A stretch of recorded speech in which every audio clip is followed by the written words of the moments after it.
Welcome back, you amazing Trekyardians. I am your ever brave and loyal Captain Foley, and I am, of course, joined by my colleague and first officer, Commander Cockins. That's right, guys. I'm Commander Cockins, and today we have a special... When are you going to get promoted to full captain? glass ceiling. Is Foley holding you back at Starfleet? It's an English glass ceiling. I just won't... But we have a special treat for you today, who's already butted in such a funny way. Trekyards presents to you the one, the only, the amazing, the incredible, ever awesome, totally bo-delicious. It's a Drexler thing. You wouldn't understand. But the man himself is Doug Drexler, everyone. Did you see my rimmer? My rimmer salute? Yes. Hi, everybody. And today we would like me. And today we would like to speak to Doug about his time on the big fan film series that essentially started all the serious fan film hoopla, Star Trek Phase 2, or as you may know it when it first came out, Star Trek New Voyages.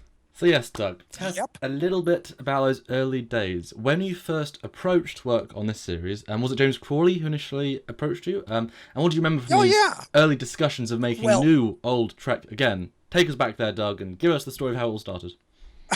Well, I know there are people who probably had made their 8mm Star Trek films and stuff like that, before. But we were right on the cusp of this new technology where you could do visual effects and you could edit and you could, and After Effects. And so the way I met James was I was working on DS9 and we were doing Trials and Tribulations. And of course, we were building sections of the sets and graphics and, the whole thing, the K7, the Enterprise in front of the camera again for the first time since the original series went off the air, So we were, me and Mike and Denise Okuda, we were like in hog heaven on that show because we're such geeks on the original series. And I remember when doing all the research, we only had VHS tapes at the time. You couldn't get the clips on the computer or anything yet. There wasn't, it just wasn't there. So we had to go through tapes and find and, frame grab. But anyway, back to James. James apparently was friends with Bob Blackman, a costumer, because James is a pretty damned amazing costumer. He really is. And, he has a show where he does Elvis and he makes all his own costumes and they're really, really wonderful, amazing. I mean, I was always so impressed by his costumes in it and stuff like that. But what happened was that James was on a phone call with Bob Blackman, and Blackman had contacted him because Bob knew that James probably knew more about the uniforms than anybody, and he was asking James for some advice on maybe the material or the color. There's things like the original collar material is still available. You can get it, the place that manufactured it then still manufactured. James knows that stuff. So he could give Bob Blackman that type of information. Bob doesn't have time to research all of that. James has already done the research. Yeah. So Bob said to James, if you want to talk original series, you really need to talk to Doug Drexler. I mean, Bob always knew what a geek I was. And he put James through. I forwarded the call to my desk in the art department, and I had James on the phone, and we hit it off. Of course, I mean, everybody who is a big Star Trek geek, they have this kind of shared childhood thing, and they're able to chat with, right off the bat. And we started talking Star Trek. Guy obviously knew what the hell he was doing, and he knew his stuff. And he started sending me, we had internet and email and stuff, so he started sending me pictures. He was building like the elevator alcove and maybe like a Hura station or something. I think first he started that. And basically I had done, I used to kid. I'd say, when you do your Star Trek show, ha ha ha, that I'll do shots for you because I'm just learning right now, how to use Lightwave and stuff like that. I mean, it was like brand new to me. And this was there's nothing like putting yourself in a situation where you have to do a bunch of shots and you've never done any before practically. But I ended up we had all this research that we had done. Now, James is incredible for research by himself. He didn't need any help from me, really. I mean, he has turned up pictures and things that I've never seen before. They're absolutely mind-blowing stuff. But while we were doing Trials and Tribulations, we had to work with the set designers to do blueprints of the bridge sections and corridors, and I made copies of that stuff, and I sent him. I had a duplicate set of backlits for the entire bridge, pretty much, that Mike Okuda and I had sweated buckets over to get right, because if they're off a little bit, it looks like you're in an alternate universe. People just know. It's so important. I've seen bridges where they make up their own and it doesn't. Well, anyway, I sent those to James and he used those on the bridge, and they built a wonderful bridge, and they built really amazing job. And I ended up doing, well, the first two. The very, very first one I wasn't that crazy about. Come What May, I think, was the first one. I thought it was, there was a lot, you could see the potential. There was a lot of good potential, but it was very fanish, I thought. Now, Come What May, In Harm's Way. In Harm's Way. I tell you, I look at that thing today and it's still a heck of a lot of fun to watch. It clips along. Really, the story was by Jim Vanover and myself. The whole story, what happened. It just, we had this idea about what if there were more doomsday machines? They can't possibly just be one, right? Can there? And I could never get Jim Vanover, who likes to sit and write scripts. I was trying to get him interested, and he just didn't seem. He was like, yeah, sure.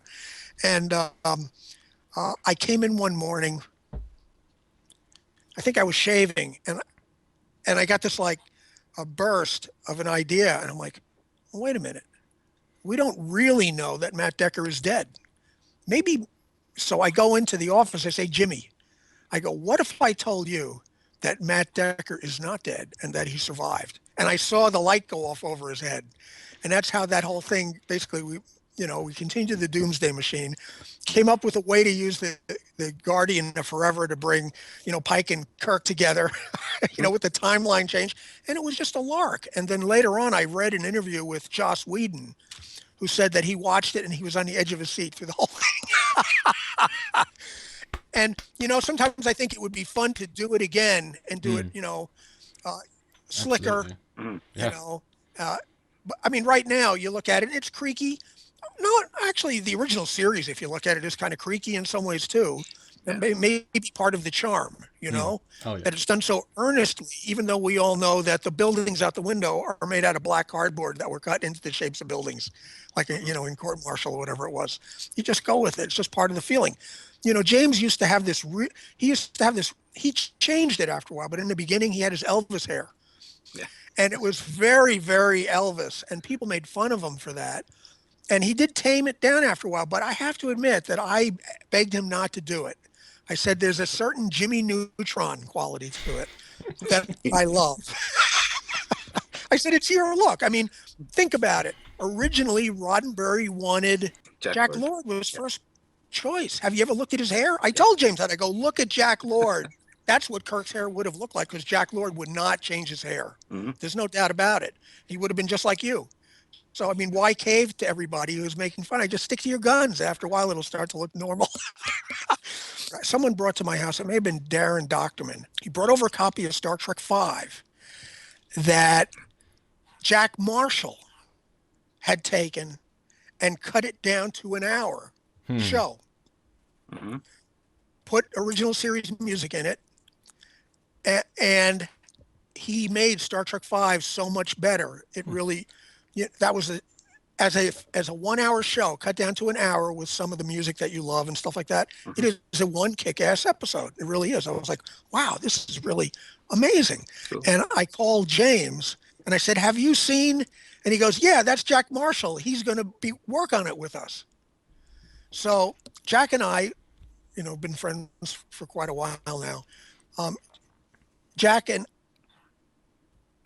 I were doing it over the internet. I'd send him a shot, he'd plug it in. When we did Come What May, it became much, much more collaborative. I was editing with Jack. And I really had fun doing that. And Jack is really fun to work with. In an earlier discussion we had with you, Doug, you told us a little story that we know it's something the fans would really like to hear. Come What May was on the internet. And I figured, a couple of hundred people would see it, tops.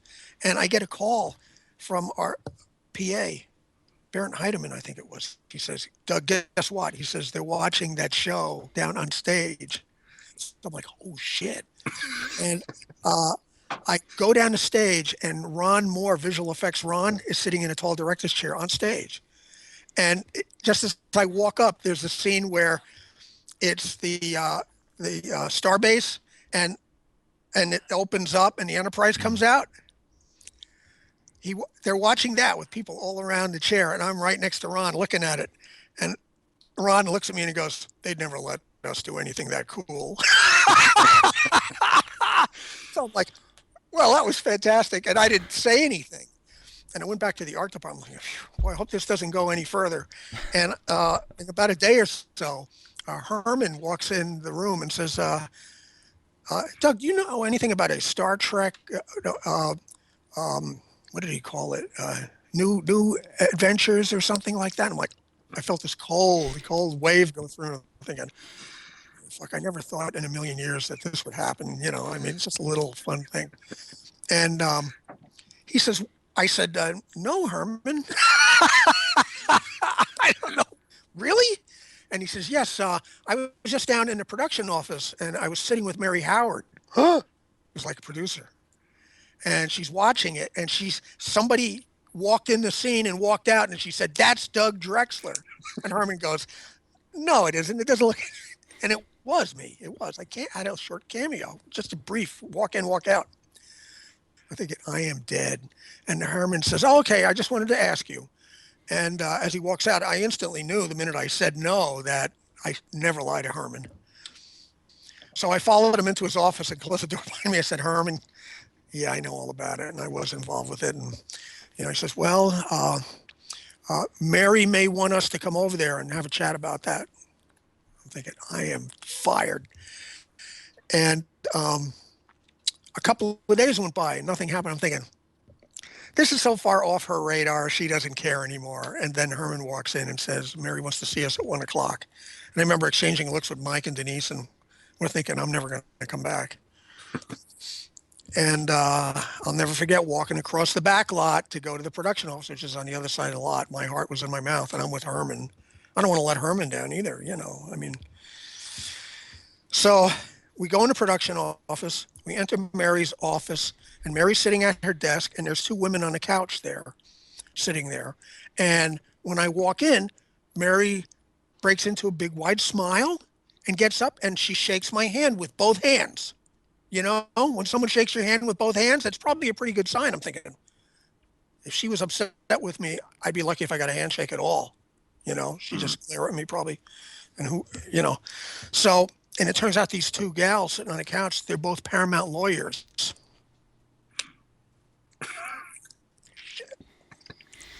And plus, working on Star Trek's my dream job to be, fired from my dream situation. Anyway, they're big smiley faces too. And we all start chatting, and we all kind of like each other, and I'm getting a good feeling about it. And apparently they were quite impressed with it, as creaky as it was. And they said, we just want to know that you're not using any of Paramount's facilities or materials to do this with. I said, oh, no, at this point, we had just done Trials and Tribulations, and that was all shot with physical models of the Enterprise. There are no CG models at this point. It's whatever you made yourself. So they say, okay, well, that was the main thing. And one of the lawyers says, she says, now, if you were to do it again, and I was like, what do you mean, if we were to do it again? What do you mean? She goes, I said, are you saying that we could do another one if we want to? And she said, well, we can't actually give you permission, but we can look the other way. And I was like amazed. And so we were friends after that. And I used to go over to her office during the day if she had questions about stuff she had found on the internet. Does this belong to us, and blah, blah, blah, and she turned out to be terrific. So I came back to the office and Mike and Denise were afraid I was going to have my head chopped off. But, I had been on Star Trek even by then for a long time because I started in makeup on TNG. Everybody knew me. I worked in, a couple of departments. Every boss that I ever had there.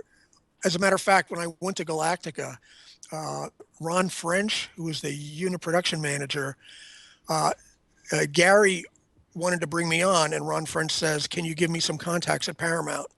And he gave him like Mike Westmore and Brad Jacobian and Herman Zimmerman, and Ron went and called all those people to see what kind of guy I was. And Gary said the next day he came in and he said, "Who is this guy?"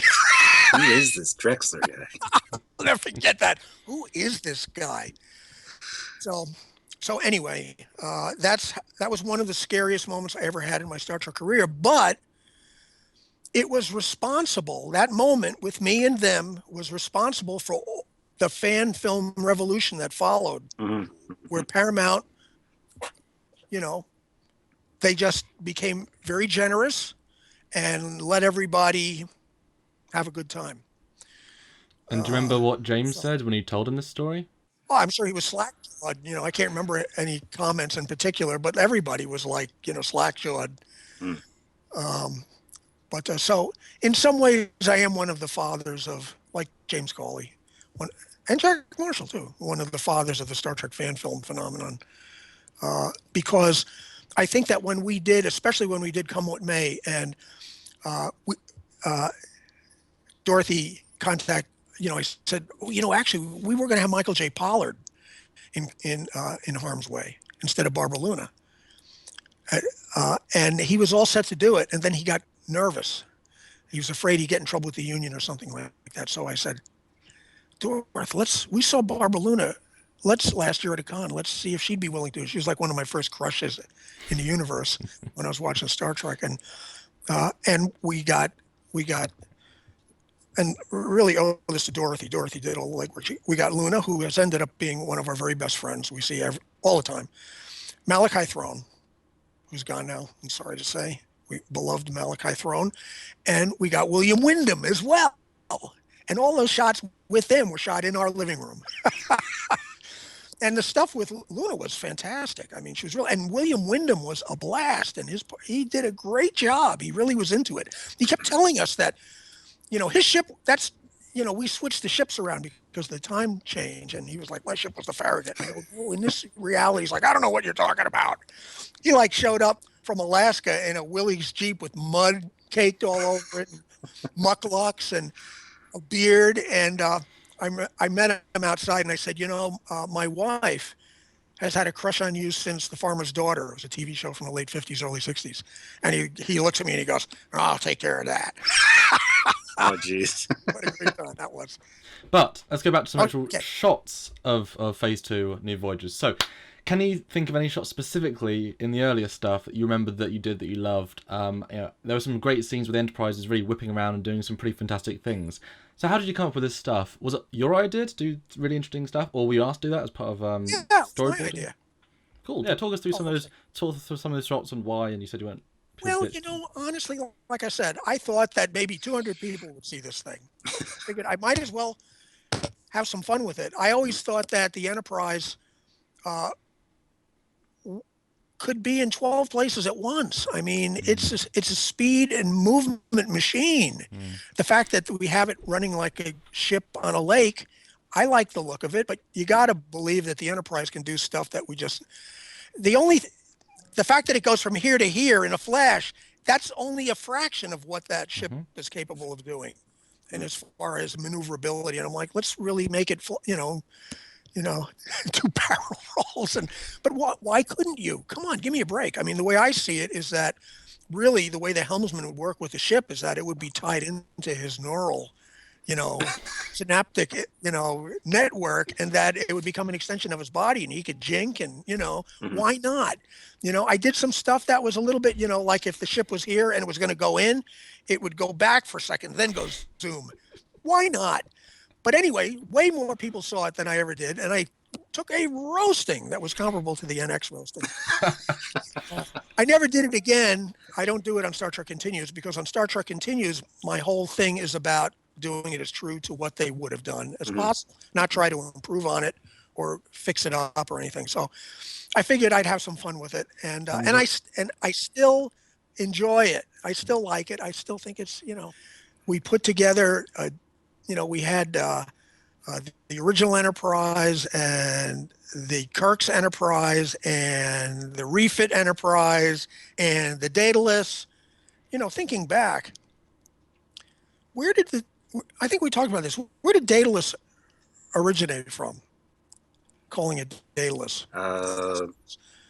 Because we named his ship Daedalus. I thought that we came up with that. Because. Is it in the Space Flight Chronology by Rick? I don't know. It's just that we thought Daedalus was a good name for Pike's ship, because he ended up for the Daedalus ship was a good name because he ends up getting burned. Like Daedalus. But I think back and go, did anyone else call it a Daedalus before that? Because I notice everyone does. Yeah, that's a good question. But that leads into my next question. We know how much the original series is important to you and how much it's influenced your life. So how did it feel recreating some of those TOS, Star Trek scenes on screen? And did you really feel like you were adding to the TOS story and keeping that alive? Well, I mean, it just reminded me of that era in fandom right after the original series was canceled and that they did the first movie. And we're going through that now. Now they're gearing Star Trek back up again. And in the meantime, it was kept vivid and alive by fans doing fan films. Before that, it was fanzines and conventions. The convention scene was invented, and that kept. So we went into another drought, another kind of desert, Star Trek desert. And the fans weren't willing to let it go. They kept it. But did I feel like I was? I just never thought that many people were going to see it, honestly. I feel like if I thought so many people were going to see it, I probably wouldn't have played with some of the conventions as much, like making the Enterprise maneuver like that, But it was fun at the time.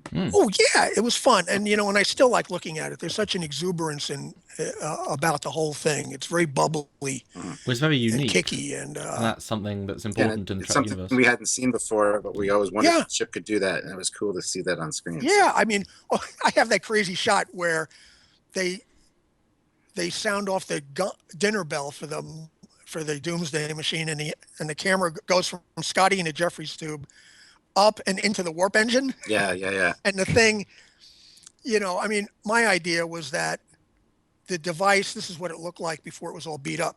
It had segments and stuff and could actually move its head, which is scary. The fact that it turns its head towards the sound, But I mean, that was really a great memory for me, and also an incredible learning experience, because I really was a neophyte, and I think I did like 78 shots by myself for it, and it was all spare time stuff. James, at the time, was shooting out of a warehouse or something like that, and we literally rented. There was a motor inn that was 12 or 15 rooms in a long row, like Bates Motel, just like the Bates Motel. It was off season.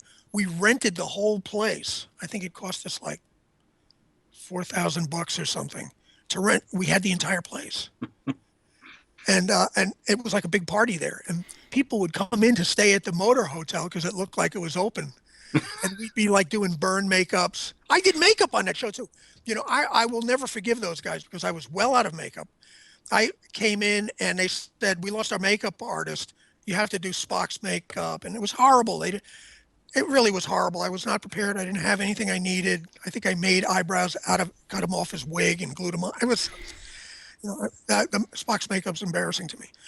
But we'd have people coming into the office to stay at the motor hotel.